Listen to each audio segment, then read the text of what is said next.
मात्र आता शरद पवार सांगण्यात येते। हे बघा, आमचा मूळ आणि ठोस मुद्दा हा जातीचा नंतर आहे। पहिला मुद्दा होता आमचा 23 मार्च 1994चा जो GR आहे, जो माझ्या हातात आहे, की या GR मध्ये जे 16% आरक्षण मराठ्यांचं ओबीसींना दिलं गेलं त्याचा जाब आम्ही शरद पवारांना विचारतोय। कारण हा प्रश्न मराठ्यांच्या जवळपास 5 कोटी मुलांच्या भवितव्याशी निगडीत प्रश्न आहे। माझे शरद पवारांवरती आरोप जे आहेत ते खाजगी नाही आहेत, व्यक्तिगत नाही आहेत, ते सार्वजनिक हिताचे आणि समाजाच्या रोजगार, शिक्षण आणि एकंदरीत सामाजिक स्थितीला धक्का लावणाऱ्या अशा सार्वजनिक प्रश्नावरती आहेत। आणि त्यावेळी ते मुख्यमंत्री होते। आणि आम्हाला असं का म्हणावं लागतंय, हे पुढे आम्ही का बोलतोय, मी माझ्या पोस्टमध्ये पहिला हा GR टाकला होता आणि त्याच्यानंतर त्यांचं जे वन इंडियावरती जे आहे ओबीसी सर्टिफिकेट ते टाकलं होतं। लक्षात घ्या की प्रत्येक जातीच्या पुढाऱ्याला आपल्या जातीचा कळवळा असतो, हे स्वाभाविक आहे। छगन भुजबळ ओबीसींबद्दल ठामपणे बोलतात, इतर जातीचे नेते त्यांच्या जातीबद्दल ठाम बोलतात। मग शरद पवार हे एकमेव असे नेते आहेत की जे मराठ्यांबद्दल कधी ठाम भूमिका घेत नाहीत। ही आळीमिळी गुपचिडीची भूमिका नेहमी का असते? गेले 50-55 वर्ष आम्हाला असंच फसवलेले आणि तळ्यात आणि मळ्यातच बोलायचं, कधी सुद्धा स्पष्ट भूमिका मराठ्यांच्या बाजूनी शरद पवार घेत नाहीत। आणि त्यांच्यावर विश्वास ठेवून मराठा समाज आंधळेपणाने त्यांना नेता मानत राहिला आणि मराठा समाजाचं नुकसान होत गेलं। आणि आज आमचे करोडो पोरं, अगदी आपण जिथं या पत्रकार भवनापाशी उभे आहोत, इथे सुद्धा आमची UPSC MPSC करणारी लाखो पोरं आहेत, ज्यांच्या बापदाद्यांनी आपापल्या जमिनी विकल्या, त्यांच्या आयांनी दुसऱ्याच्या शेतावर, म्हणजे खानदानी घरंदाज पाटील देशमुख अशा मुलांच्या आईंनी सुद्धा दुसऱ्याच्या शेतामध्ये मोलमजुरी करून आपल्या मुलांना इथं UPSC MPSC करायला पाठवलं। 1-1, 2-2 मार्कांनी आमची पोरं हुकली आणि बऱ्याच लोकांच्या नोकऱ्या गेल्या। 2.5 ते 3 लाख पोरं आमची चांगली कॉम्पिटिटिव्ह असताना, चांगली गुणवत्ता असताना त्यांना नोकऱ्या मिळालेल्या नाहीत। त्यांच्यापेक्षा कमी मार्क असणारे लोक त्यांच्या समोर भरती होतात, त्यांच्यापेक्षा कमी मार्क असणारे लोक पाठीमागून येऊन वरच्या पदावरती जातात। काय फक्त मराठा म्हणून जन्माला आले हाच त्यांचा दोष आहे का? आणि त्यांना मराठा म्हणून डावललं जातंय हे एका बाजूला, आणि दुसऱ्या बाजूला त्यांना जर ओबीसी मध्ये घेतलं असतं तर त्यांच्यावरती हा मोठा अन्याय झाला नसता। या GR मुळे या 5 कोटी मराठ्यांचं सगळं भविष्य दावणीला लागलं आणि गेल्या 2 पिढ्या मराठ्यांच्या बर्बाद झाल्या, तो ह्या GR मुळे। आणि म्हणून प्रत्येक नेत्याला आपल्या जातीचा अभिमान असतो, त्यानुसार शरद पवार हे मराठ्यांची बाजू न घेता नेहमी ओबीसींची बाजू घेतात। आणि म्हणून आम्हाला नाईलाजास्तव या निष्कर्षावर यावं लागलं की शरद पवार हे मराठ्यांचे नेते नसून ते ओबीसींचे आहेत। आणि आमचा जाब विचारायचा आहे त्यांना, आम्ही 5 कोटी मराठी त्यांना भेटेल तिथे, भेटेल त्या गावात, भेटेल त्या चौकात आणि भेटेल त्या वार्डात आम्ही सगळे मराठे शरद पवारांना हा जाब विचारणार आहे की असं काय पाप केलं आमच्या मराठ्यांनी की तुम्ही बाकी सर्वांना न्याय देत सुटले, परंतु मराठ्यांना मात्र तुम्ही डावललेले। हे मराठे कोण आहेत? ज्यांनी इथल्या 12 बलत्रा 18 पगड जातीच्या सर्व उपेक्षित शोषित घटकाला कायम न्याय दिला, देशाच्या रक्षणासाठी ज्यांनी कायम बलिदान दिलं, त्याच समाजाला तुम्ही वंचित ठेवता, त्याच समाजाला तुम्ही गरीब करता। असा काय आकस आहे तुमचा मराठा समाजाबद्दल? हा जाब आम्ही सातत्यानं त्यांना विचारत राहणार आहोत। आणि याचं आम्हाला फिरवीचं उत्तरं नको आहेत, तळ्यात मळ्यात आणि जर तर ही उत्तरं नको आहेत, आम्हाला स्पष्ट उत्तर पाहिजे। काय म्हणता तुम्ही की माझी जात सगळ्यांना माहिती आहे, मग सांगा ना तुमचा जन्मदाखला दाखवा, त्याच्यावर काय लिहिलेले? माणसाची जात त्याच्या जन्मदाखल्यावर असते। मला 5 कोटी मराठ्यांना आणि संपूर्ण भारतीय लोकांना बघायला आवडेल तुमच्या दाखल्यावर नक्की काय दिलेलं आहे। अहो, दाखला काढताना तरी कार्यकर्त्यांनी नीट काढला पाहिजे। उगाच आलतू फलतू बोगस कागदपत्र काढतात आणि परत साहेबांची बदनामी होईल असं काम करतात। माझी विनंती आहे साहेबांना की साहेब चांगले अभ्यासू कार्यकर्ते, त्यांना संधी देत चला। हे असे कंत्राटदारांना संधी दिल्या आणि लक्षात घ्या, A ग्रेडचा विषय हा जर B ग्रेडच्या लोकांनी हाताळला तर त्याचं D ग्रेड व्हायला वेळ लागत नाही। आणि म्हणून महत्वाचा विषय अभ्यासू लोकांनी तो हाताळला पाहिजे। आयऱ्या गैऱ्या नत्तू खऱ्याचं काम नाहीये या विषयावरती बोलणं। कुणी उठतंय काही प्रतिक्रिया देतंय, प्रतिक्रिया साहेबांनी दिली पाहिजे, कारण साहेब अभ्यासू आहेत असा आमचा समाज आजही। बाकीच्यांनी बोलू नये या विषयावरती। तुमच्याकडे काय पुरावे आहेत? ओबीसी आहेत तो पहिल्यांदा दाखवा। दाखला जो तुम्ही म्हणताय ना, तो दाखवा, तुमच्याकडे ओबीसी आहे तो दाखवा तुम्ही समोर आणलं। हा, तुम्ही ज्या दाखल्याबद्दल बोलताय ना, तर तो दाखला पण मी घेऊन आलेलो आहे। मला वाटतं कालच तो दाखला काहीतरी व्हायरल झालेला आहे आणि त्या कार्यकर्त्यांनी स्वतःच्या हातामध्ये, म्हणजे बघा लांगून लचन किती असतं। अहो, तुम्ही तुमच्याच नेत्याला गोत्यात आणणारे कागदपत्र काढता। तुम्ही जो दाखला काढलेला आहे, तुम्ही जे मला जो विचारलाय प्रश्न, खरं तर आज मला त्या दाखल्यावर बोलायचं नव्हतं। माझा आजचा विषय मॅक्झिमम हाच आहे की 23 मार्च 1994च्या GR बद्दल बोला। म्हणजे आपल्याकडे सामना आणि ते सिंहासन पिक्चर मध्ये एक डायलॉग होता ना, ते मारुती कांबळेचं काय झालं? आम्ही 5 कोटी मराठे जाईल तिथं पण एकच प्रश्न विचारणार आहे की आमच्या 23 मार्च 1994च्या त्या GR चं काय झालं. राहिला प्रश्न तुम्ही आता जो दाखल्याचा विचारलेला आहे तो त्या कार्यकर्त्यांनी जो दाखला दाखवलाय तो हा दाखला आहे. या दाखल्यावरती लिहिलेलं आहे डुप्लिकेट. ओके, हा दाखला काढलेला आहे आता अलीकडे, बरोबर, आणि हा दाखला इंग्लिशमध्ये आहे. आणि विशेष म्हणजे त्याच्यावरती जे लिहिलेलं आहे ना SSC बोर्ड वगैरे, अहो SSC बोर्डाची स्थापना 1966ची आहे आणि तुम्ही दाखल्यावर 1958 कसं काय आणू शकता? म्हणजे कागदपत्र काढताना तरी ओरिजिनल काढा ना, ती सुद्धा डुप्लिकेट काढता का? आणि ती सुद्धा चुकीची काढता का? ज्या कार्यकर्त्यांनी हा पराक्रम केलाय साहेबांनी त्यांच्यावर कडक कारवाई करावी की घाईघाईमध्ये एखाद्याला उत्तर देण्यासाठी अशा प्रकारचे चुकीचे कागदपत्र पुढे आणू नये, त्याच्यामुळे आणखी विश्वसनीयता खराब होते. नाही जाधव साहेब, मुद्दा असा आहे शाळेचा दाखला एकदाच ओरिजिनल निघतो ज्यावेळेस आपण शाळेतनं बाहेर पडतो, नंतर जे दाखले काढले ते डुप्लिकेट असतात. त्यांची क्लिअर कट आहे त्यानुसार तो डुप्लिकेट असेल असं त्या कार्यकर्त्यांचं म्हणणं आहे. आता याच्यावर तुमचं काय म्हणणं आहे? अहो हा त्यावेळी इंग्लिशमध्ये दाखला असेल का? नंबर 1 त्यावेळी. आणि एक लक्षात घ्या, 1960 पर्यंत महाराष्ट्र राज्याची अधिकृत भाषा ही मराठी व्हायला वेळ होता. 1960ला आपली अधिकृत भाषा झाली मराठी. त्याच्यापूर्वी मोडी असायची. आता हे इंग्लिश मधला दाखला आहे. आणि महाराष्ट्र स्टेट बोर्ड कधी अस्तित्वात आलं? पवार साहेबांची जन्मतारीख तुम्ही दाखवली आहे 12/12/1940. त्याच्यानंतर ते शाळा सोडल्याची तारीख दाखवली आहे 31/5/58, बरोबर.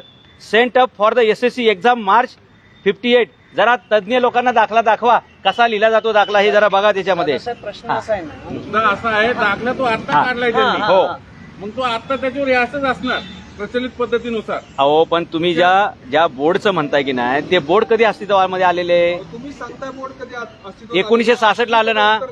1966ला जो बोर्ड अस्तित्वात आलं. हा, तुमचं नाव आहे ना ते ओबीसी आहे, तुमच्याकडे काय पुरावा आहे तो दाखवा.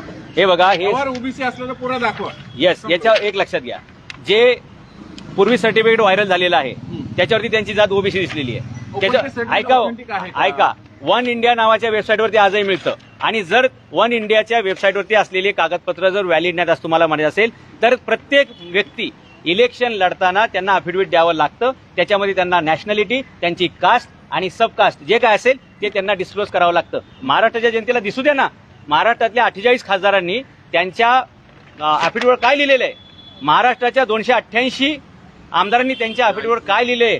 आज आमची अडचण अशी आहे आहे ना, म्हणून आम्ही सांगतो. जाधव साहेब, पवार निवडणूक हे खूप आधीपासून लढवतात. प्रश्न असा आहे ना की आता मराठ्यांचा आरक्षणाचा मुद्दा पेटला, धनगर समाजाचा, ओबीसी, आता हा दाखला तुम्ही बाहेर काढण्याचं कारण काय? पहिला प्रश्न. दुसरा प्रश्न, पवार जर 50-60 वर्ष झाले या सगळ्या राजकारणात आहेत, निवडणूक आयोगाकडे आतापर्यंत त्यांनी अनेक दाखले दिले असतील, त्यावेळेस का कुणी मुद्दा काढला नाही? त्यावेळी आम्ही ते सांगतोय गेले 50 वर्ष आम्हालाच माहित नव्हतं ना. जेव्हा हा GRचा प्रश्न आला आणि बाबा आपला माणूस आपली बाजू का घेत नाही असा प्रश्न आम्हाला पडला, त्यावेळी आम्ही हे सगळं आतमध्ये गेलेलो आहोत. आणि आज आमचं दुर्दैव पण असं आहे की आम्हाला लोक विचारतात तुम्हाला आरक्षण कशासाठी पाहिजे? साखर कारखाने तुमचे, शाळा तुमच्या, बँका तुमच्या, सगळं तुमचं आहे. अहो पण ज्यांना तुम्ही मराठा म्हणताय ते सगळ्यांकडे ओबीसी दाखले येतं. आणि हे आमच्यामध्ये समाजामध्ये वावरताना मराठा वावरतात आणि मात्र ह्यांच्या इलेक्शनवरती आणि कास्ट सर्टिफिकेटवरती ओबीसी असते. त्यामुळे असं माझं म्हणणं आहे की आता या ज्या आमदारांच्या समोर, या खासदारांच्या समोर जे कोणी असतील त्यांच्या नावाचं एक दाखला काढलाय का आजपर्यंत? तुमच्याकडे आहे का तसं काय? हे बघा, आम्ही जे त्या वेबसाईटचं सर्टिफिकेट दाखवलेलं आहे त्याच्यावर जर काय आक्षेप असेल तर त्यांनी तो रितसर तसा नोंदवला पाहिजे. आणि या देशातील जी सक्षम अथॉरिटी आहे, समजा ते कोर्ट असेल किंवा कलेक्टर असेल, त्यांनी त्याच्यावरती अहवाल दिला पाहिजे की बाबा नक्की हे काय आहे. मुद्दा असा आहे ती वेबसाईट ऑथेंटिक आहे का तुमच्या म्हणण्यानुसार? हे सरकारने तपासावं ना, सरकारने तपासायला पाहिजे. आता तुम्ही म्हणले 10वीचं बोर्ड 60ला आलं आणि 58चा दाखला वगैरे. ओबीसी ही कन्सेप्ट म्हणजे कधी आली? ओबीसी अहो मंडल आयोगाचा प्रश्न आला तेव्हा 1980 पासून मंडल सुरू झालं आणि 92ला त्याची अंमलबजावणी झाली. पवारांच्या दाखल्यावर ओबीसी 60 साली 70 साली जे कधी ते 90च्या आधी का आलं? कसं आलं हाच प्रश्न आहे. सांगा ना. नाही तुम्ही गॅप्स घेतलं. जर मंडल आयोगाच्या अगोदर समजा हे ओबीसी वगैरे काय म्हणायचं असेल तुम्हाला, 1958ला, 60ला, 65ला, 75ला, 78ला कोणीही व्यक्ती ओबीसी कसा लावू शकतो? मंडलाची जनगणना 1980 पासून सुरू झाली. तुम्ही उत्तर. हा, मी ते सांगतोय ना, 80च्या अगोदर कोणाच्या दाखल्यावरती ओबीसी येणं शक्य नाही. तरी सुद्धा काही लोक त्यांच्या दाखल्या ओबीसी दाखवतात. हे कसं शक्य होईल? आणि कुठल्याही माणसाची जी जात आहे, आता ह्या दाखल्यामध्ये पण काय प्रॉब्लेम दिसतोय मला आमच्या तुमच्या सगळ्यांच्या दाखल्यावरती हिंदू मराठा, हिंदू माळी, हिंदू तेली, हिंदू धनगर असं असतंय. इथं फक्त मराठा आहे. धर्म कुठं गायब झाला? धर्म कुठं गायब झाला यातला? याचं काय करायचं? अशा अनंत चुका आणि कायम कन्फ्युजनचं वातावरण निर्माण होते. आमचं म्हणणं हेच आहे की या जातीपेक्षा आमचं प्रश्न जातीवर का आला तर हा GR मुळे आलेला आहे. आणि हा 23 मार्च 1994चा GR आहे. तोच मराठ्यांसाठी कर्दनकाळ आणि मराठ्यांच्या भविष्याची काय म्हणतात राखण त्या झालेला आहे. GR या GR मुळे या GR नुसार मराठ्यांच्या हक्काचं 16% आरक्षण हे ओबीसींना दिलं गेलं आणि ओबीसींना जे वाढीव आरक्षण दिले गेलेले ते मराठ्यांच्या हक्काचं दिले गेलेलं आहे. आणि जर ते ओबीसींचं आरक्षण असं म्हणून न देता मराठ्यांचं मराठ्यांना दिलं असतं तर मराठा समाजाला 57 मोर्चे काढायची गरज पडली नसती, आमरण उपोषणाच्या गरज पडल्या नसत्या, जरांगे पाटलांना 2 वेळा प्राणांतिक उपोषण करायची गरज पडली नसती आणि हे उपोषण मिळावं म्हणून आतापर्यंत शेकडो तरुणांनी आत्महत्या केल्या त्या सुद्धा वाचल्या असत्या. ओबीसींना एक मिनिट, ओबीसींना किती आरक्षण जास्त दिलंय GR मध्ये? माझ्या माहितीनुसार 16%, आता इथे 34% दिसतंय. म्हणजे कमीत कमी 16% मराठ्यांचं ओबीसींच्या कडे गेलेलं आहे. किती द्यायला पाहिजे होतं तुम्हाला तुम्ही म्हणायचं? जरा बेरीज वाचून दाखवा ना. हे बघा याच्यामध्ये वाचून दाखवा. अनुसूचित जाती जमाती आणि बौद्ध धर्म स्वीकारलेले व्यक्ती 13%, म्हणजे SC. ST आहे अनुसूचित जाती 7%, विमुक्त भटक्या जाती 4% आणि इतरच मागासवर्ग 10%. असं मिळून हे जवळपास 34%. कसं म्हणतो तुम्ही? काय अहो साहेब, SC ST तर राज्यघटनेत बाबासाहेबांनी दिलंय ना. हो साहेब, हे बघा ही मर्यादा 34 वरनं डायरेक्ट 50 वरती गेली. ते 16चा आकडा तोच आम्ही सांगतोय की हे 34 प्लस ते 16 असं मिळून 50% ते गेलं. नाही पण GR मध्ये नाहीये ना मग. अहो हे साहेब हे 34% की नाही, या GR नुसार पुढे 16% दिलेले आहे. कुठे? हे सगळं तुम्ही वाचा, तुम्हाला आम्ही व्हॉट्सअपला पाठवून देऊ. हा नाही, नाही, तो नाही, तसं नाही नाही. हा तुम्ही दाखवा ना. हे आम्हाला SC ST वर तुम्ही कॅल्क्युलेशन दाखवते. हे बघा मराठ्यांना आरक्षण देता येणार नाही कायद्यानं हे शरद पवार का म्हणतात? नाही आता हे मुद्दे याचं कारण काय? नाही 50%. हा ठीक आहे ना, 50%ची ओबीसी आमचं खाल्लं. पॉईंट टू पॉईंट जो होता. हे बघा याच्यामध्ये 34% गेलेलं आहे. त्याच्यानंतर हे बघा हा 34% मध्ये SC ST आहे. हा तुमचा SC ST ला ऑब्जेक्शन आहे? नाही आहे का सांगा. हे बघा याच्यामध्ये SC ST 13. थांबा, त्याला ऑब्जेक्शन आहे का? नाही ते घेऊच नका ना. ओबीसी SC चा. हे बघा हे ओबीसी जे 10% आहे ते ओबीसी डायरेक्ट 27% वरती गेले. लक्षात घ्या कुठे गेलं सांगा. साहेब. कुठे म्हणजे तुम्ही हा दाखवा. फक्त एकच GR आहे. या GR मध्ये आहे का? नाही या GR मध्ये नसू द्या, असे बऱ्याच गोष्टी नाही, येतं. नाही. नाही हे बघा Specific दाखवा. स्पेसिफिक काय, हे 34% आरक्षण आहे. हे 34% गेलेले आहे. ओबीसीनं 34% आरक्षण आहे. ओबीसी 34% आरक्षण खातात. दाखवा. ऑन पेपर दाखवा, संपला विषय. ओबीसी 34% नाही, त्यांची लोकसंख्या 34% आणि जवळपास 32% आरक्षण त्यांच्याकडे गेलेलं आहे. दाखवतो. नाही हे बघा पुढे या GR मध्ये 34% आहे. लक्षात नाही घ्या. साहेब, SC नाही. ST ला तुम्ही हे करू नका. SC तुम्हाला सांगतो SC ST ला तुम्ही ऑब्जेक्शन घेत असाल. नाही तुम्ही तुम्ही तुमचे असं नाही की जाधव साहेब SC STच्या आरक्षणाला आक्षेप घेतायत. हे बघा आमचं SC ST बद्दलचं तेव्हाही काही मत नाही, आजही मत नाहीये. हे इतर मागासवर्ग ओबीसी जे 10% लिहिलेलं आहे ते नंतर एकदा 4% वाढवलं कधी? आहे. त्याच्या तारखा वेगळ्या नाही, आहेत. हा GR का आणलं तुम्ही? या GR मुळे घोटाळा सगळा झालेला आहे. नाही म्हणजे मंडल आयोग काय त्यावेळेच्या मुख्यमंत्र्यांनी मंडल आयोग लागू नाही केला मग का? आमचं म्हणणं आहे जर ह्याच्याबद्दल जास्त क्वेरीज असतील बरं का, नाही किंवा तुम्ही साहेब दिशाभूल नाही करणारी दिशाभूल माहिती नाही. देताय. हे बघा याची मंडल आयोग श्वेतपत्रिका कोणी लागू काढावी. केला ते सांगा. VP सिंगांनी केला. मग राज्यांना कंपल्सरी होतं का लागू करणं? राज्यांना कंपल्सरी नव्हतं, पण आम्ही पुरोगामी आहोत हे दाखवण्याच्या चक्करमध्ये ही गडबड झालेली आहे. म्हणजे इतर राज्यात मंडल आयोग आहे का नाही आता? असतो ना, आहे ना. हो ओबीसी आहे. आहे ना. मग आपलं इथं लागू केलेलं तुम्ही का ऑब्जेक्शन घेताय? अहो ते लागू करत अहो, असताना साहेब, जी केंद्र सरकारने मंडल आयोग ओबीसी लागू केलं, SC ST केंद्र सरकारने लागू केलं, हो मग राज्याला कंपल्सरी आहे.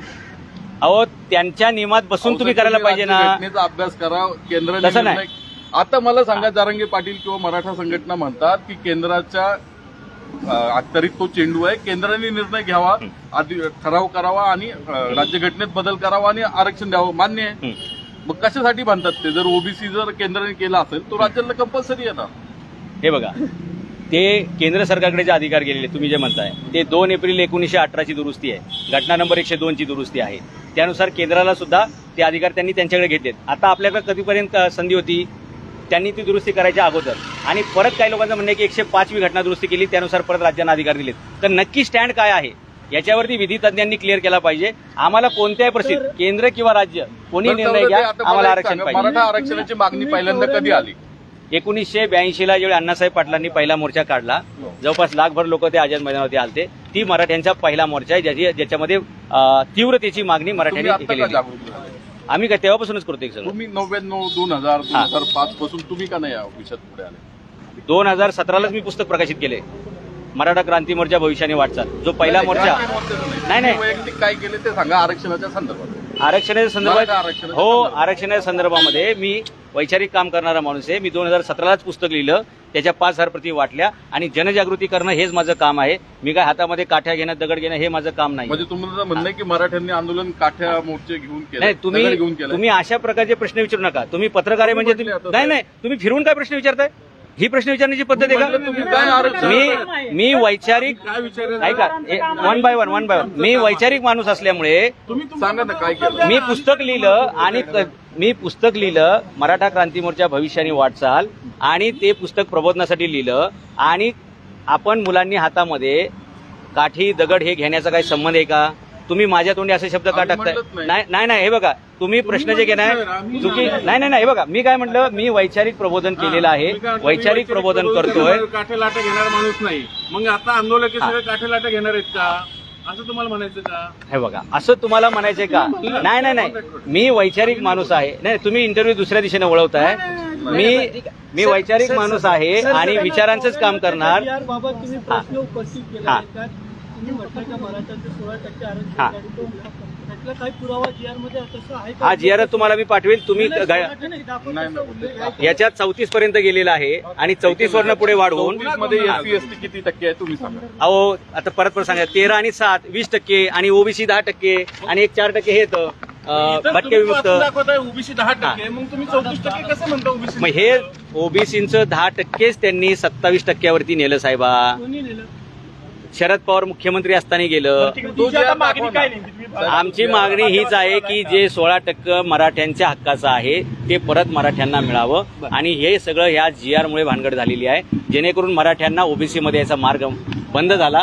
आणि घटनेनं आरक्षण द्यायची तरतूद केलेली आहे आणि आरक्षणाची कॅप लावण्याची काम हे सुप्रीम कोर्टाने केलेले आहे. आणि मराठ्यांना हे 50% आरक्षण गेल्यामुळे पुढचे सगळे मार्ग बंद झाले. तो मार्ग ओपन होण्याचा एकच मार्ग आहे, तो म्हणजे मराठ्यांना 16% ते मिळालं पाहिजे. एक सुप्रीम कोर्टाने ज्यावेळेस दुसऱ्यांदा मराठा आरक्षण फेटाळलं, त्यानंतर परत राज्य सरकारला GR काढून किंवा अध्यादेश काढून, GR नाही अध्यादेश काढून ते 6 महिन्यांसाठी वर्षभरासाठी आरक्षण देता येत नाही, ते केंद्र सरकारलाच देता येतं.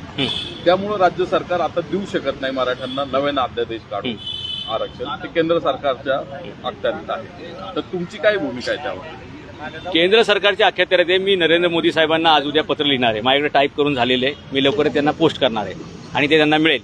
102व्या घटने दुरुस्तीनुसार मला वाटतं सप्टेंबर का नोव्हेंबर 2018ची तारीख आहे, त्यावेळी त्यांनी 102वी घटना दुरुस्ती केलेली आहे. आणि त्यानुसार हे राज्य सरकारचे जे अधिकार आहेत, जसं आपण तामिळनाडू सरकारचं उदाहरण देतो, अनेक राज्य सरकारांची उदाहरणं ज्यांनी 50च्या पुढे ते आरक्षण नेलेले आहे. महाराष्ट्र सरकारला सुद्धा ते करता येईल, पण ते सरकारने दुरुस्ती केल्यामुळे केंद्र सरकार गेलेले. त्यामुळे केंद्र सरकारवरती दबाव टाकण्यासाठी महाराष्ट्रातील या सर्व आमदार खासदारांनी पुढाकार घेऊन दिल्लीपर्यंत जायला काहीच प्रॉब्लेम नाही. आम्हाला राज्य सरकार देऊ, केंद्र सरकार देऊ, हा मराठा आरक्षणाचा प्रश्न सुटला पाहिजे, हा त्यातला कळीचा मुद्दा आहे. दादा साहेब, दुसरा एक प्रश्न बाबासाहेब, तुम्ही म्हटलं होतं की आम्ही जिजाऊचे वंशज आहोत, हा. वंशज सगळं सांगितली होती, पण त्यांच्यात ते तिकडल्यांनी खुडून काढलंय, तुम्हाला माहिती. तुमचं काय एक्सप्लेनेशन आहे? अहो, ज्यांनी तसं काहीतरी पत्र दिलेलं आहे त्यांच्याकडे काय वंशावळ आहे? ते सर्टिफाईड आहेत का? तुम्ही अमुक अमुकचे वंशात हे असं तुमच्याकडे सर्टिफिकेट आहे का? नंबर 1. नंबर 2, मी कोणाचा अधिकृत वंशज आहे किंवा नाही हे सर्टिफाईड करायचं काम कोणाचं आहे? एक तर कोर्टाचं आहे किंवा एक तर प्रशासनाचं आहे, बरोबर? कारण महसूल विभागाचं. व ह्या दोघांना विचारत नाही. काय महाराष्ट्रामध्ये आमदारांची कामं असतात का की कोण कोणाचा वंशज आहे सर्टिफाईड करणं? आणि राहिला प्रश्न माझ्या वंशावळीचा, तर हे जे मी जेवढी पुस्तकं लिहिलेत ना, जिजाऊ आहे, शिवाजी मॅनेजमेंट गुरु आहे, उद्योजक शिवाजी महाराज MP आहे, शिवाजी द ग्रेट इंजिनियर आहे, गनिमिका, अशी 45 प्रकारची शिवचरित्र पुस्तकं लिहिलेली आहेत. आणि माझ्या प्रत्येक पुस्तकात एक वाक्य आहे की शिवचरित्राचा जगभरात प्रचार आणि प्रसार करणं हेच माझं ध्येय. आणि मग एवढे सगळे मी विचार मांडत असताना मी त्यांच्या विचारांचा वंशज आहे जे, आणि मग मी त्या जाधवांचा पण असताना सुद्धा, शिवाय मी त्यांच्या घरातला असताना सुद्धा कोणीतरी एखाद्या गावखेड्यातल्या माणसाला पकडायचं आणि दिवाळीच्या निमित्तानं जायचं आणि त्याकडून एखाद्या कागदावर लिहायचं. अहो, ज्या कागदावर लिहून घेतले त्या कागदाची क्वालिटी तरी बघा. अहो, एखाद्या राजाच्या घरातला कागद कसा असला पाहिजे, सुपर बॉन्ड पेपर असला पाहिजे. कुठल्या तरी चिरकुट कागदावरती एखाद्या गरीबाकडून लिहून घ्यायचं आणि बिचाराला दानाला द्यायचं. ही काय आमदारांची कामं आहेत का? You are not certified authority to certify someone that who are you, म्हणजे हुज हु. ही कामं आमदारांची नाही आहेत. फक्त मी जो प्रश्न विचारला ना त्याला बायपास करण्यासाठी किंवा त्याला इकडचे तिकडचे घाट दाखवण्यासाठी अशा प्रकारचा स्टंट करण्यात आलेला आहे तो. आणि या संदर्भात हा अहो, माझ्या प्रत्येक पुस्तकामध्ये वंशाळा आहे, नंबर 1. नंबर दुसरी गोष्ट, असेल तर वाचून दाखवा ना. माणसाचं विचार माणसाला कळू द्या तुम्ही वंशज आहात हा गावचे. हा दाखवतो. हा दाखवतो. वंशज दाखवा, तुम्ही वाचून दाखवा, काय हरकत नाही. Take your own time. हो okay. And this is certified. आणि हे तर असं झालं तुमचं राव की आम्हीच वाचायचं आणि आम्ही तुम्हाला दाखवली एवढी भरपूर झाली ना. ठीक आहे. आणि हे प्रत्येक पुस्तकात शेवटी बरं का, माझं बाजारात येणारं कोणतंही पुस्तक असो त्या प्रत्येक पुस्तकामध्ये माझी वंशावळ मी तिथं टाकलेली असते. लक्षात घ्या, प्रश्न हा नाही आमच्या समोर कोण कोणाचा अधिकृत वंशज कोण कोणाचा नाही. प्रश्न हा आहे आमचा की त्यांचा वारसा कोण चालवतो, त्यांचे विचार कोण पुढे नेतो. आता बरेचसे लोक हा प्रश्न उभा करतायत ना, मूळ मुद्द्याला बगल द्यायची आहे की आम्ही जे प्रश्न उभा केलाय त्याच्यावर उत्तर लोकांकडे नसेल तर लोक ते डायव्हर्ट करतात. लक्षात घ्या, तुम्हाला कर्तृत्व ही वंशावळ मान्य आहे की नाही? समाजाला प्रश्न आहे की कर्तृत्व हा वैचारिक वंशज कोणी असू शकतो. हे बघा, कोणी नाही. या महाराष्ट्रात आपण काय म्हणतो की आम्ही शिवरायांचे मावळे आहोत, म्हणजे आम्ही सगळे शिवाजी महाराजांचे वंशज आहोत. बरोबर. मी जिजाऊंच्या वंशज कशा प्रकारे, मी वैचारिकता आहेच आहे, मी जाधवांचाही आहे आणि जिजाऊंचा एक भाऊ पुरंदरला, म्हणजे ते पुस्तक कुठे, एक मिनिट, नाही ते नाही, दुसरे. हा प्रश्न याच्यापूर्वी सुद्धा बऱ्याचदा माझ्याकडे यायचा. ओके, की तुम्ही कशा प्रकारे वंशज आहात, काय आहात. त्याच्यामुळे मी हे अख्खं पुस्तक लिहिलं. ह्या यदुवंश पुस्तकाचा विषय जिजाऊ साहेब पुण्यामध्ये का आल्या, त्यांच्यासोबत कोण कोण जाधव आहे, ते कुठे कुठे सेटल झाले आणि तो वंश कुठे पुढे वाढला. फॉर एक्झाम्पल, पुणे, सुपे, चाकण, बारामती, इंदापूर ही शहाजीराजांची पुण्यातील जागीर. या पुणे, सुपे, चाकण, बारामती, इंदापूर या 5 परगण्यातले खेड शिवपूरला जिजाऊसाहेब का आल्या, तर 1614 पासून पुरंदर किल्ला हा जाधवांच्या ताब्यात होता आणि पुरंदर किल्ल्याची किल्लेदारी जाधवांकडे असल्यामुळे शिवाजी महाराजांच्या बाबतीत जे जिजाऊंच्या वडिलांच्या आणि भावांच्या बाबतीत झालं, निजामाच्या दरबारात त्यांची हत्या झाली, तशा प्रकारचा कोणताही धोका निर्माण होऊ नये याच्यासाठी जिजाऊंनी खेड शिवापूर निवडलं. तिथे मोठा वाडा बांधला होता. तिथे पेठ शिवापूर, दुसऱ्या बाजूला पेठ संभापूर अशा 2 पेठा वसवल्या होत्या. जिजाऊंचा एक भाव आणि त्याची पूर्ण फॅमिली इकडे शिफ्ट झाली होती आणि याच फॅमिलीतला मी असल्यामुळे मी जिजाऊंचा वंशज आहे असं म्हणण्याचा मला कायदेशीर, नैतिक, वैचारिक पूर्ण बाजूने अधिकार आहे. आणि याची सगळी बाजू या पूर्ण पुस्तकामध्ये यदुवंश महाराष्ट्रात कसे जाधव आले त्यानुसार. आरक्षणाचा एक प्रश्न आहे. हा, मराठा आरक्षणाचा मुद्दा आजचा नाहीये. मराठा आरक्षणाची मागणी गेली अनेक वर्षापासून होते. राज्यात सध्या जरांगे पाटलांचं उपोषण सुरू आहे. धनगर समाजाचं उपोषण अनेक ठिकाणी सुरू आहे. ओबीसी समाज, भुजबळ वर्सेस मराठा, भुजबळ वर्सेस जरांगे, असे अनेक वाद पेटलेले आहेत. आत्ताच नामदेवराव जाधवांनी शरद पवारांचा दाखल्याचा विषय का काढला, तो मगाचा प्रश्न मला आत्ताच तो का आला आणि आरक्षणासाठी तुमचं नेमकं काय आता पुढे असणार आहे? हे बघा, आत्ताच दाखला का आला हा प्रश्न नाही आमच्यासाठी. आपल्याकडे नाही ना सर, आतापर्यंत पवार हे काही आत्ता नेते झालेले नाहीये सर. हे बघा, ओबीसी मराठावाद आत्ता पेटला. भुजबळ जरांगे वर्सेस पाटील हे आपण बघतोय किंवा मोर्चे बघतोय तिन्ही समाजाचे. मग तो मुद्दा पवारांचा जातीचा आत्ताच का आला? हे बघा, आम्हाला सुद्धा हे माहीत नव्हतं. म्हणजे आम्हाला सुद्धा गेल्या आठवड्यापर्यंत हे माहीत नव्हतं की शरद पवारांची कास्ट काय आहे. मी इतिहासकार म्हणून ह्या बाजूने अनालिसिस करायला सुरुवात केली की अरे प्रत्येक नेता आपापल्या जातीची बाजू घेतोय, शरद पवार हे कधी आपल्या जातीची बाजू घेत नाहीत. नक्की कारण काय असेल, म्हणून आम्हाला आतमध्ये खोलामध्ये जावं लागलं. आणि मराठ्यांना आरक्षण का मिळत नाही कायदेशीर याच्या सुद्धा मी आतमध्ये गेलो, तेव्हा ह्या GR पर्यंत आम्हाला जावं लागलं. तुम्ही जातीत नेते विभागलेले आहेत का तुम्ही? हे बघा, असं तुम्हाला वाटतं का सगळे आम्ही त्या जातीपुरतेच मर्यादित? जो तुम्ही संदर्भ देता ते पवारांच्या जातीचा पुरावे देत नाहीये, फक्त 94चा दाखला देतात ते जी खोलात गेले म्हणजे तुम्ही त्या आधारावरती ओबीसी वेबसाईट वरची आणली आहे. तुम्ही दाखला देतात प्रामुख्याने ते ओबीसी असल्याचा पुरावा काय आपल्याकडे? ते सर्टिफिकेट जे व्हायरल झाले की नाही पण ते आहे कसं होईल सर? काय मग याच्यावरती एक तुम्ही लक्षात घ्या. म्हटलं का अभ्यास केलाय तुम्ही हो मग म्हणून तर आम्हाला सापडलं ना ते आम्हाला खोलात गेले म्हणले तुम्ही वेबसाईटचं उचललं येस मग आम्हाला वेबसाईटवरती सापडलं ते क्रॉस आम्ही चेक करायला पाहिजे होतं. क्रॉस चेक करायला काय त्या वेबसाईटवरती आहे. जर ती वेबसाईट फ्रॉड असेल, त्या वेबसाईटचा दावा चुकीचा असेल तर प्रशासनाने तसं सांगावं, प्रशासनाने त्यांच्यावर कारवाई करावी की बाबा तुम्ही एखाद्याचा दाखला कसं काय टाकला. म्हटलं होतं की मंडल आयोग त्याच्यानंतर ओबीसी आपण एवढ्या मोठ्यावर- उल्लेख येतो 1958चा उल्लेख आहे तो देखील म्हणजे ओबीसी कधी काय सगळ्या गोष्टी आहे ना अभ्यास करायचा. हे सगळ्या गोष्टी आहेतच ना. अभ्यास केल्यानंतरच हा विषय पुढे आला, नाहीतर हा जी.आर. 23 मार्च 1994चा जी.आर. माझ्या अगोदर कोणालाच माहित नव्हता, कोणी त्याच्यावर बोलत नव्हतं. जीआर मधनं तुम्ही काही सिद्ध करत नाही आहात. तुम्ही ते 34 मध्ये 13 आणि 60% काढा, जे राहतात 14 काही टक्के. त्याच्या पुढचं कधी झाले ते जीआर कधी देणार सांगा. हे 34% आणि त्याच्यावरचं 16% वाढीव जे दिलं त्यामुळे 50%ची कॅप लॉक झाली. एवढाच यातला विषय आहे. हा जी.आर. नसता तर 50% कुठे ते जी आहे? हे सगळं आहे ना पुढे.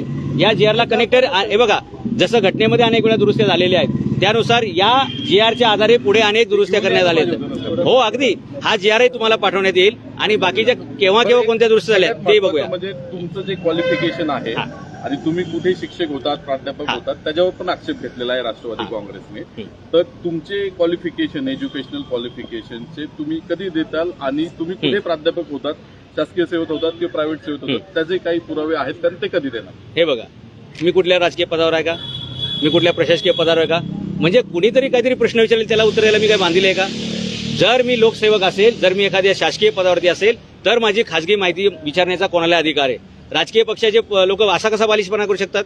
एखाद्या व्यक्ती जो कुठल्याच सार्वजनिक पदावरती नाही, शासकीय पदावरती नाही, त्याची तुम्हाला कागदपत्राची माहितीची कशाला पाहिजे, काय करायचं त्याचा संबंध. ठीक आहे, नाही गरज आहे, पण तुम्ही का नाही दाखवत. तुमच्यावर आक्षेप आहे तर तुम्ही अहो, माझ्या- मोठे करून दाखवलं. तुम्ही अहो, पवार साहेबांचं मागताय, शरद अहो पवारांचं जर हे एक जे असताय, तर कार्यकर्ते तुम्ही का नाही मागताय? लक्षात घ्या, ज्या कार्यकर्त्यांना माहिती पाहिजे. अहो या महाराष्ट्रातल्या कुठल्याही दुकानात जा, माझ्या प्रत्येक पुस्तकामध्ये माझा पूर्ण परिचय, माझं जन्मगाव काय, मी कुठल्या शाळेत शिकलो, मी कुठं शिकवलं, किती, सगळं तिथं आहे. नाही, GR अजून वेगळं काय पाहिजे.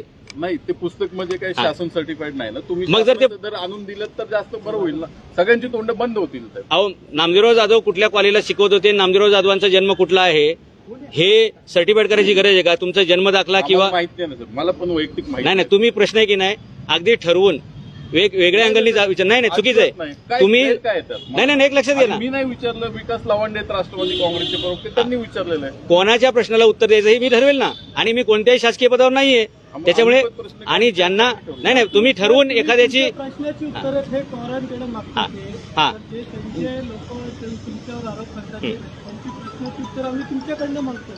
अहो जे लोकप्रतिनिधी आहेत, लोकांच्या पदावरती आहेत, ज्यांनी प्रशासकीय पदं भूषवलेली आहेत, अशा लोकांना प्रश्न विचारण्याचा नागरिकांना अधिकार आहे. ते त्यांचं पद खाजगी नाहीये, ते जनतेचे सेवक येतं, ते लोकप्रतिनिधी म्हणून निवडून गेलेत, त्यांच्याबद्दलची माहिती विचारण्याचा प्रत्येक नागरिकाला अधिकार आहे. राहील आता दुसऱ्यावर आरोप करता तर तुम्हाला विचारणार. अहो या देशामध्ये ज्याच्याकडे काही नियम आहे का की काय? तुम्ही दुसऱ्यावर आरोप केले किंवा तुम्ही सामान्य नागरिक आहे म्हणून तुम्हाला विचारायचंच नाही. नाही नाही, असं नाही. जे लोकप्रतिनिधी आहेत सर, आपण त्यांच्याबद्दलची शिकागोत, माहिती भाषण करून गाजवलेलं आहे. विवेकानंद तर तुम्ही तिथं जाऊन आला, त्यामुळे तुमच्याविषयी जर काही आक्षेप असतील तर त्याची उत्तर ऑब्व्हियसली तुम्हीच देणं अपेक्षित. ते आम्ही देऊ शकत नाही किंवा बाहेर ते देऊ शकत नाही. अहो लक्षात घ्या, मी हेच सांगतोय की या महाराष्ट्राच्या प्रत्येक दुकानामध्ये आपलं पुस्तक आहेत. त्या पुस्तकांमध्ये माझा पूर्ण बायोडेटा असतो, फार जन्मापासून गावापासून ते सगळं त्या असतं. बायोडेटावरच त्यांनी आक्षेप घेतलाय. काय नाही, बायोडेटावर काय आक्षेप आहे, बायोडेटावर काय आक्षेप आहे. पदवी कशी आली, कुठून आली. अहो मी कॉलेजला शिकवायला नव्हतो का. मी जर कॉलेज, एक लक्षात घ्या, प्राध्यापक पदवी का अशीच येते का. जर एखादा व्यक्ती त्या पेशामध्ये असेल तर त्याला प्राध्यापक डिग्री मिळते. म्हणजे जर एवढं कार्यकर्त्यांचं बालिश नसेल की एखाद्याच्या नावासमोर प्राध्यापक शब्द असेल तर त्यांनी शिकवले की नाही आणि तो शिकवत होता की नाही, हा प्रश्न विचारणं किती बालिशपणाचा प्रश्न आहे. तुम्ही कुठल्या कॉलेजला शिकवलं हे सांगा आणि त्यामुळे प्राध्यापक पदवी मिळाली. तुम्ही तुमची बाजू क्लिअर करा. अगदी अगदी. मी सोमया कॉलेजला शिकवलेलं आहे, मी संदेश कॉलेजमध्ये शिकवले, मी विकास कॉलेजमध्ये शिकवले, अशा 3 कॉलेजला मी शिकवलेलं आहे. प्राध्यापक म्हणून. हो. गेस्ट लेक्चर होते की कसं? माझी माहिती जी आहे, हा. प्राध्यापक हे पद मिळण्याच्या आधी विद्यापीठात लेक्चरर असतात आणि त्याच्या आधी एक काहीतरी पद असतं. मग खूप 15, 20, 25 वर्ष झाल्यानंतर ते प्राध्यापक पद मिळतं. पण तसं काही आपलं आहे का. कारण ते विद्यापीठ ऑफिशियली मी डॉक्टर लावलं हा. तरी माझ्याकडे काहीतरी पाहिजे. हा पीएचडी पाहिजे, हे पाहिजे. तर प्राध्यापकसाठी पण एक 25-30 वर्षाचं हे लागतं. कारण माझा मित्र आहे, पीएचडी होल्डर आहे, पण तो अजून प्राध्यापक झालेला नाही. तो विद्यापीठात आहे, लेक्चरर का काहीतरी त्याची पोस्ट आहे आणि शिकवण्याचं काम. टेक्निकली लोक फक्त त्याला बायफर्गेट करतात, लेक्चरर आणि प्राध्यापक. आता सरकारने सुद्धा एक नवीन जे शैक्षणिक धोरण काढलेले आहे त्याच्यामध्ये प्रा अशी डिग्री आलेली आहे, म्हणजे प्राध्यापक इन प्रॅक्टिस, म्हणजे प्रोफेसर इन प्रॅक्टिकल. ओके, तर असे त्याच्यामध्ये वेगवेगळे प्रकार आहेत. तर त्याला तसंच लावून धरलं. आपण ज्यावेळी एखाद्याला डॉक्टर म्हणतो तर तो बीएमएसच पाहिजे, एमबीबीएसच पाहिजे, एमडी पाहिजे असं नसतं. डॉक्टर इज डॉक्टर असंच हे प्रकार. ज्याच्याकडे मास्टर डिग्री आहे, जो सिनियर कॉलेजला शिकवतो, त्याला प्राध्यापक लावायला काही अडचण नाही. फक्त टेक्निकली काही लोक, जर ते युनिव्हर्सिटी लेवलला विषय असेल तर त्याला लेक्चरर आणि प्राध्यापक असे त्याच्यामध्ये 2 प्रकार पडतात. अधुरे दोघं शिकवणारेच आहेत. नामदेवराव जाधव भाजपचं काम करत असा देखील आरोप आहे राष्ट्रवादी काँग्रेसमध्ये. हे बघा, राजकीय पक्षाचे लोक राजकीय आरोप करणार आहेत, त्याच्यावर मी काय बोलायला पाहिजे? मी माझ्या स्वबळावरती उभा आहे. मी कुठल्याही पक्षाचा मिंदा नाही, मी कुठल्याही पक्षाचा लाचार नाही, आणि मी माझ्या स्वतंत्र बळावरती उभा आहे. राहिला प्रश्न मी भगवे कपडे घातले म्हणून असं विचारायचा प्रश्न असेल तर हा भगवा रंग हा शिवाजी महाराजांचा आहे, हा भगवा रंग हिंदू धर्माचा आहे, आणि हे भगवे कपडे घालण्याचा मला अधिकार सर्व धर्मसभेमध्ये मी भारताचं नेतृत्व केलं म्हणून मिळालेला आहे. त्याचा कुठल्याही पक्षाशी संबंध जोडायचा काही संबंध नाही. सर्वच पक्षांनी ओबीसी, कुणबी ओबीसी काढलेले आहेत.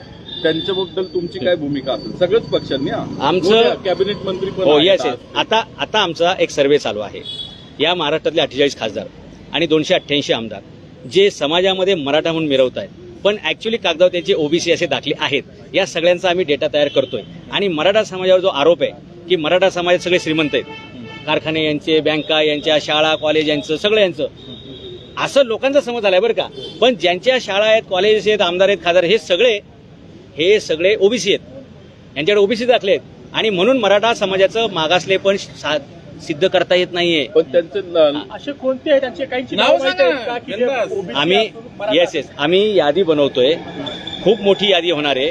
288 पैकी किमान 100 आमदार निघतील आणि 48 खासदारांपैकी किमान 15 ते 20 खासदार हे ओबीसीसाठी गेले. जे मराठी नाही, आम्ही काल परवाच काही सूचना दिल्यात आमच्या सहकारी मित्रांना की बाबा आपल्याला याचा छडा लावावा लागेल. जे मराठी किती लोक आणि जे ओबीसी तुम्ही म्हणताय कुणबी दाखले घेतलेले, पण त्यांच्यात लग्न संबंध आहेत, आताही होते, आधी पण झालेले. ते काही मानत नाहीत की ते ओबीसी आणि मग आम्ही त्यांच्याशी नातेसंबंध किंवा लग्न, आमची मुलगी देणार नाही किंवा त्यांचं मुलगी, ते झालेले आहेत. आता रिसेंटली पण झालेले आहेत. नाही, प्रॉब्लेम कुठे येतोय? जेव्हा तुम्ही सरकारी नोकरीला जाता, जेव्हा तुम्ही शाळेची फी भरायला जाता, किंवा जेव्हा तुम्ही इलेक्शनचा उमेदवार म्हणून लढायला जाता, तर त्यावेळी हे दाखल्याचा विषय येतोय.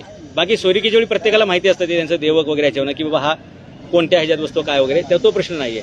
यांनी काय केलं, मराठा समाजाची फसवणूक कशी झाली की या सगळ्या नेत्यांनी आपापली गुपचूप सर्टिफिकेट काढून घेतलेली आहेत. कशासाठी? राजकीय आरक्षण लाटण्यासाठी असं म्हणायचं? हो, येस, राजकीय आरक्षण लाटलेलं आहे. बाकीच्या पण काही सवलती असतात त्या घेण्यासाठी केलेले आहे. आणि लक्षात घ्या, जर तुम्ही ओबीसी सर्टिफिकेट म्हणजे काढलंय, त्याचा अर्थ तुम्ही मान्य करता काही मराठा समाजाच्या नेत्यांनी ओबीसीचं राजकीय आरक्षण लाटण्यासाठी बोगस ओबीसी कुणबी दाखले काढले, बरोबर? तुम्ही म्हणताय काही नेते आम्ही अभ्यास करायला लावलेला आहे, आम्ही शोध घेतोय.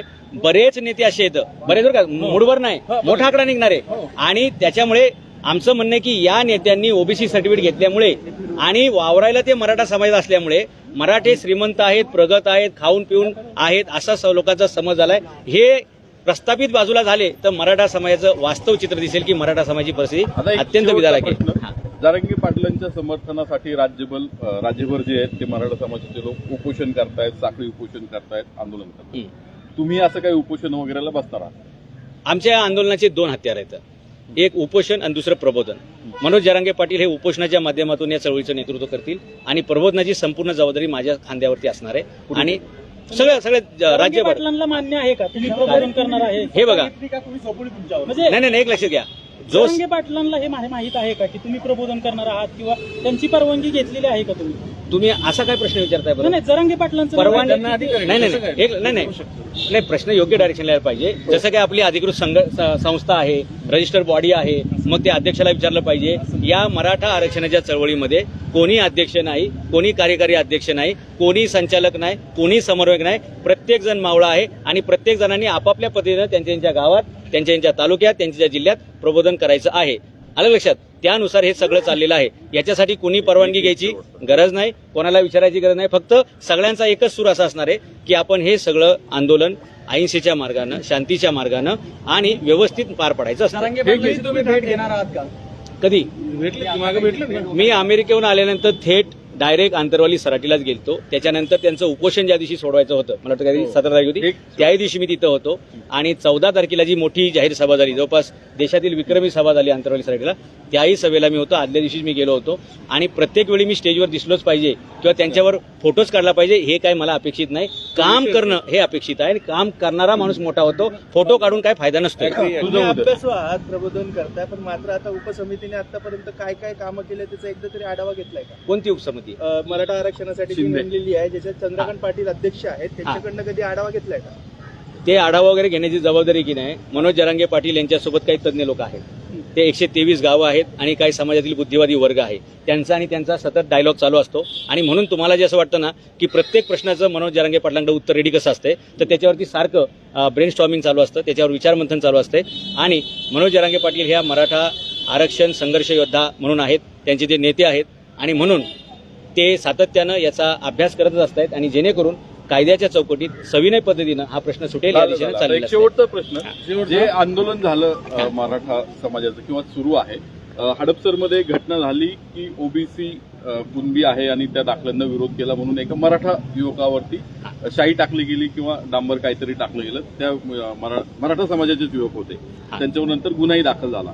बीडमध्ये प्रकाश सोळंकी असतील किंवा काही इतर लोक असतील, ते काहीतरी बोलले होते, त्यांची घरं पेटवण्यात आलेली आहेत किंवा हल्ले झालेले आहेत. अशा पद्धतीचे जे हल्ले मराठा आरक्षणाच्या संदर्भात जे काही जरांगे पाटील म्हणतात की काड्या करतात किंवा त्यांच्यावर होत आहेत किंवा हे करतायत, तर त्याविषयी काय सांगतात? बघा, समाज दोन असतील, समाज एक असतील, भावाभावामध्ये पण भांडण होतात, घरामध्ये पण भांडणं होतात, गावामध्ये पण. मराठ्यांना पण सोडत नाही येतात. नाही, तसं नाही. तुम्ही असं म्हणू नका. बऱ्याचदा गैरसमजुतीतून किंबहुना चुकीची इन्फॉर्मेशन, अपुरी इन्फॉर्मेशन आणि गलतफहमी अशा कशाही मार्गाने मतभेद होऊ शकतात. जर हडपसरला असं काही झालं असेल किंवा बीडला जे काही झालेलं आहे, अशा कुठल्याही घटना असतील, तर याच्यामध्ये प्रामुख्याने जो विचारी माणूस असेल, बघा, ज्याचे विचार पक्के आहेत आणि ज्याचं अभ्यास म्हणजे मुद्दा पक्का आहे, असा कोणताही व्यक्ती हातामध्ये कधीही शस्त्र घेण्याची त्याला गरज पडत नाही. माझी सर्व बांधवांना विनंती आहे, ते ओबीसी असतील, मराठा असतील किंवा कुठल्याही जाती धर्माचे असतील, आपण सगळे एका देशात राहतो. 12 बोलतर 18 पगड जातीचे लोक आहोत. एका गावगाड्यात आपण राहतो. सगळ्यांनी गुण्यागोविंदाने नांदून आपल्याला हा देश पुढे न्यायचा. आणि कुठलाही देश प्रगती करण्यासाठी, तो विकसित होण्यासाठी शांतता लागते आणि ती शांतता आपण सगळ्यांनी कायम ठेवली पाहिजे. ओबीसी आरक्षणाला तुम्ही विरोध करताय, त्यामुळे पोलीस संरक्षण घेऊन करताय तुम्ही? नाही. ओबीसी आरक्षणाला विरोध करा असं तुम्हाला कोणी सांगितलं? नाही. ओबीसींना वाढीव जे आरक्षण दिले गेलेलं आहे, त्याच्यामुळे मराठा समाजाच्या हक्कांचं उल्लंघन झालेलं आहे, त्यांना डावललं गेलेलं आहे, असा मुद्दा आहे. आता मी हे अमेरिकेहून आल्यापासून हा माझा मुद्दा चालूच आहे. हे प्रोटेक्शन का घ्यायची वेळ आलेली आहे की जेव्हा आम्ही ती पोस्ट टाकली, त्याच्यानंतर काही पक्षाचे कार्यकर्ते हेच 23 मार्च 1994 आणि ओबीसीचा दाखला, याच्यानंतर काही पक्षाचे कार्यकर्ते बिथरले आणि त्यांनी कायदा हातात घेण्याच्या भाषा केल्या. त्याच्यामुळे मग मला ते संरक्षण घ्यावं लागलेले. ओबीसींबद्दल मी बोलतोय, ओबीसींच्या विरोधात बोलतोय, असा कधीही मामला झाला नाही आणि होणार नाही. मी मराठा समाजाच्या समर्थनात 100% आहे, पण मी कधीच कुठल्या समाजाला विरोध करणार नाहीये. लक्षात घ्या, आम्ही ओबीसींचं काढून घ्या असं म्हटलेलं कधीच नाही. जे वाढीव दिलेलं आहे आणि जे मराठा समाजाच्या हक्काचं आहे ते परत करण्यात यावं. आणि ते सविनय पद्धतीने, जसं आपण 2 भावांमध्ये वाटणी करतो, तर ती जशी चर्चेच्या माध्यमातून योग्य पद्धतीने होत असते. खरं तर या राज्यकर्त्यांची वाटणी म्हणजे ही जबाबदारी होती की त्यांनी वाटप नीट करायला पाहिजे होतं. परंतु आणि याच्यातून एक गोष्ट आपल्या लक्षात आली नाही की याच्यात मोठा घोटाळा आहे. आपल्याला असं वाटतंय की याच्यातून ओबीसी बांधवांना जास्त फायदा झालाय. महाराष्ट्रातील ओबीसी बांधवांपेक्षा या फुगीर 16% लाभ हा देशातील ओबीसींना झालेला आहे. आपल्याला देशात ओबीसीचं नीती होण्यासाठी इथे 16% ओबीसीचं आरक्षण, मराठ्यांचं आरक्षण ओबीसीला दिलं गेलं. आणि आज महाराष्ट्रातील मुलांच्या बऱ्याचशा जागा हे परप्रांतातील आलेले विद्यार्थी, परप्रांतातील आलेले लोक जे नोकऱ्यामध्ये येतात, ते हे ओबीसी दाखले वापरतायत. आणि या भूमिपुत्रांच्या, मग ते ओबीसी असतील नाही तर मराठी, त्यांच्या जागा खाल्ल्या जात आहेत शिक्षणातल्या आणि रोजगारातल्या. हा गंभीर मुद्दा आहे आणि याच्यावरती श्वेतपत्रिका काढली गेली पाहिजे असं आमचं म्हणणं आहे. सरकारला काय सांगाल तुम्ही? पुरेसं संरक्षण आहे तुम्हाला? नाही, मागणी केलेली आहे. येस, पुढे जसे 24 डिसेंबर जवळ येईल, जसं जसं हा मुद्दा तापेल, तर त्यावेळी मनोज जरांगे पाटील आणि नामदेवराव जाधव ह्या दोघांच्याही जीविताला धोका मोठ्या प्रमाणात वाढण्याची शक्यता नाकारता येत नाही. आणि हे लक्षात घेऊन आत्ता मला पोलिसांचं 3 लोकांचं संरक्षण दिले गेलेलं आहे. पण माझं असं म्हणणं आहे की एकदा ह्या प्रबोधनाच्या रथ पुढे सरकायला लागला की तेवढा रेजिस्टंट वाढणार आहे आणि जसा तो वाढेल त्या प्रकारची मला वाढीव सुरक्षा सातत्याने अपडेट करत दिली गेली पाहिजे. सरकार देईल तुम्हाला Z+? द्यायलाच पाहिजे. एखाद्या व्यक्ती जो समाजासाठी काम करतोय त्याच्या जीविताची काळजी घेणं ही सरकारची जबाबदारी आहे. सरकार कोणाचंही असो आणि व्यक्ती कोणी असो. धन्यवाद.